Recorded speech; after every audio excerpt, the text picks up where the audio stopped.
Assalamualaikum warahmatullahi wabarakatuh.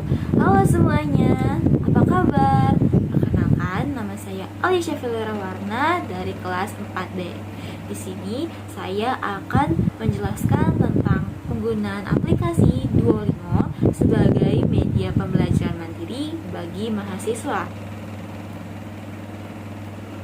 Oke, sebelumnya apa sih itu Duolingo? Duolingo ini merupakan platform belajar bahasa yang menyediakan pembelajaran bahasa asing secara gratis dan menyenangkan. Pengguna dapat belajar berbagai jenis bahasa dengan menyelesaikan berbagai jenis aktivitas yang terdiri dari latihan soal, audio, dan video. Nah, teman-teman, di era globalisasi saat ini, kemampuan bahasa asing itu menjadi semakin penting, terutama untuk bersaing di dunia pekerjaan, untuk memperluas wawasan dan budaya kita. Oleh karena itu, penggunaan aplikasi Duolingo ini menjadi alternatif yang menarik dan bermanfaat untuk meningkatkan kemampuan bahasa asing kita, belajar secara mandiri ataupun otodidak. Nah, aplikasi ini telah diunduh lebih dari 500 juta orang di seluruh dunia, memiliki lebih dari 40 bahasa asing yang bisa dipelajari, dan menjadi salah satu platform pembelajaran bahasa terpopuler. Nah, menurut Nurali, pada tahun 2019, Duolingo termasuk ke dalam kategori mobile learning, yaitu pembelajaran yang memanfaatkan perangkat mobile atau smartphone. Duolingo juga menawarkan pembelajaran yang tersedia di berbagai sistem operasi seperti Android, iOS, Windows Phone, and website. Kemudian, mengapa Duolingo ini banyak diminati? Yang pertama, Duolingo ini menggunakan metode pembelajaran yang gamified atau gaming, di mana pengguna belajar melalui permainan dan aktivitas yang menyenangkan. Kemudian, pengguna dapat belajar dengan menyelesaikan pembelajaran secara singkat dan interaktif yang berfokus pada berbagai aspek bahasa seperti kosakata, tata bahasa, dan pengucapan. Selanjutnya, aplikasi ini juga menyediakan fitur seperti kuis, teka-teki, dan cerita untuk membantu pengguna belajar dengan cara yang menarik dan tidak membosankan. Nah, hadirnya elemen permainan, sistem poin, level, dan peringkat ini hadirnya elemen permainan, sistem poin, level, dan peringkat kompetensi antar teman-teman komunitas akan memberikan motivasi tambahan bagi pengguna untuk tetap konsisten dalam belajar. Lalu, bagaimana cara menggunakan aplikasi Duolingo? Nah, ada dua cara ya yang bisa digunakan, terutama untuk mengakses Duolingo.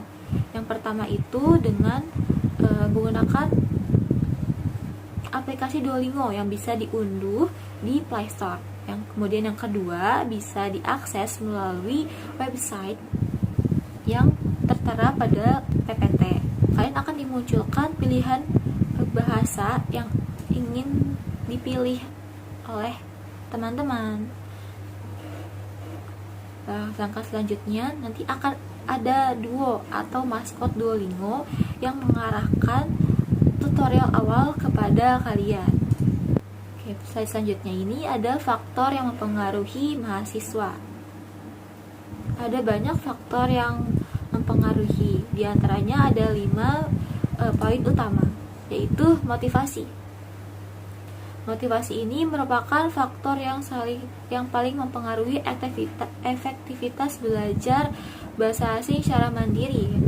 Pembelajar yang memiliki motivasi tinggi cenderung lebih aktif dan konsisten dalam menggunakan aplikasi tersebut, yang memberikan dampak positif pada kemampuan belajar mereka. Yang kedua, setelah motivasi tentu berhubungan dengan konsistensi ya.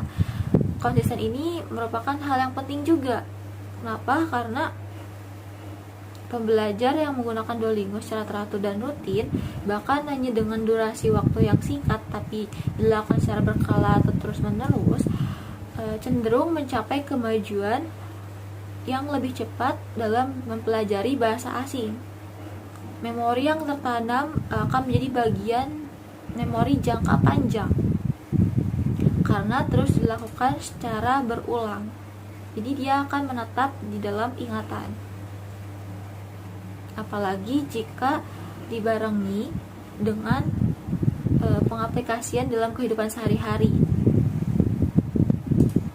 Kemudian poin yang ketiga ada keterlibatan pengguna. Keterlibatan aktif pengguna dalam proses belajar juga sangat mempengaruhi efektivitasnya. Pengguna yang aktif berpartisipasi dalam latihan, mengeksplorasi fitur-fitur tambahan, dan mencoba berbagai jenis aktivitas pembelajaran yang ditawarkan akan lebih mampu memanfaatkan potensi aplikasi Duolingo secara maksimal. Jadi, pengguna perlu berinteraksi atau mengeksplor sendiri fitur-fitur apa yang ada di dalam aplikasi Duolingo. Nah, selanjutnya ada kebiasaan belajar. Kebiasaan belajar mandiri juga memainkan peran penting. Karena pembelajar yang terbiasa belajar secara mandiri memiliki kemampuan dalam mengatur waktu dan lebih paham nih seluk-beluk kebiasaan belajar seperti apa yang bisa diterima atau digunakan oleh pembelajar, yang nantinya dapat memaksimalkan pemanfaatan aplikasi Duolingo sebagai alat atau media pembelajaran. Nah, faktor selanjutnya ada ketersediaan waktu. Waktu yang tersedia untuk belajar sangat mempengaruhi efektivitas dan semangat belajar. Pembelajar yang memiliki waktu luang yang cukup untuk berlatih setiap hari akan memiliki kesempatan besar untuk menerobos atau penerobosan kemampuan mereka. Lalu, apa saja atau kelebihan apa dan kekurangan apa pada yang ada dalam aplikasi Duolingo? Kita mulai dari kelebihan dulu ya. Kelebihan yang pertama, dia gratis dan mudah diakses. Duolingo dapat diunduh dan digunakan secara gratis di berbagai perangkat. Yang kedua, interaktif dan menyenangkan. Metode pembelajaran gamified atau gaming membantu pengguna belajar dengan mudah dan menyenangkan, tidak membosankan. Ketiga, ada meningkatkan motivasi.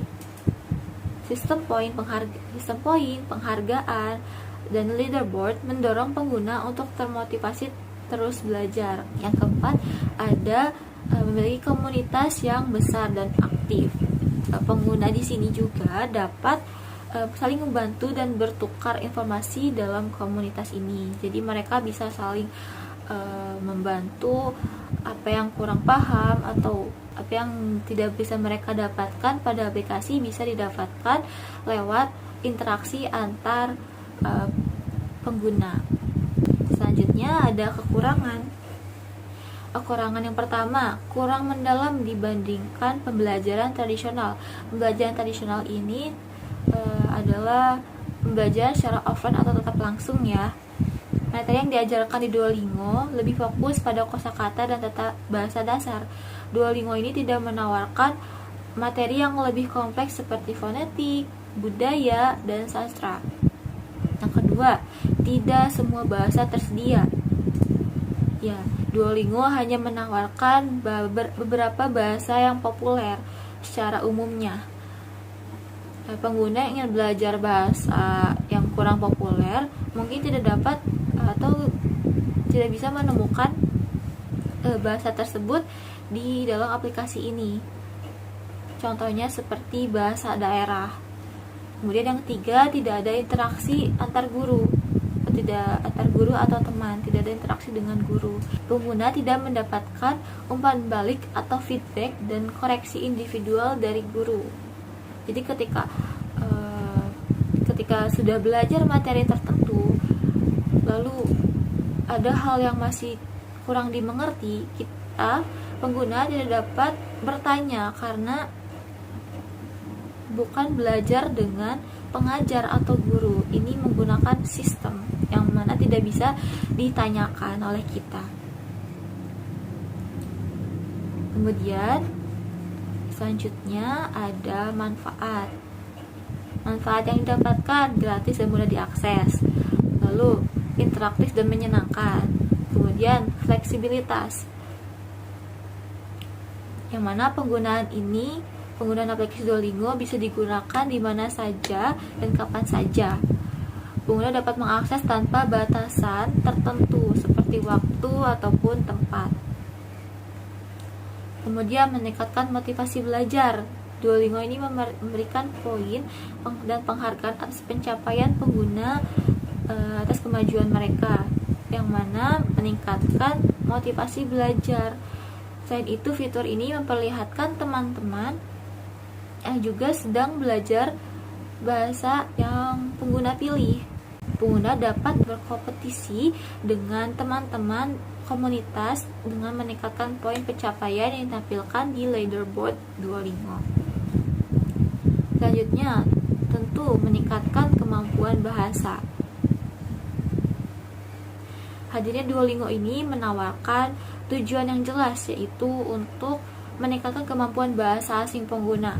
Dalam aplikasi Duolingo, saat pembelajarannya, pengguna akan diajari berbagai aspek bahasa seperti kosakata, tata bahasa, pelafalan, dan sebagainya dengan tingkatan yang bisa dipilih sesuai kemampuan pengguna. Selanjutnya, melatih keterampilan abad ke-21.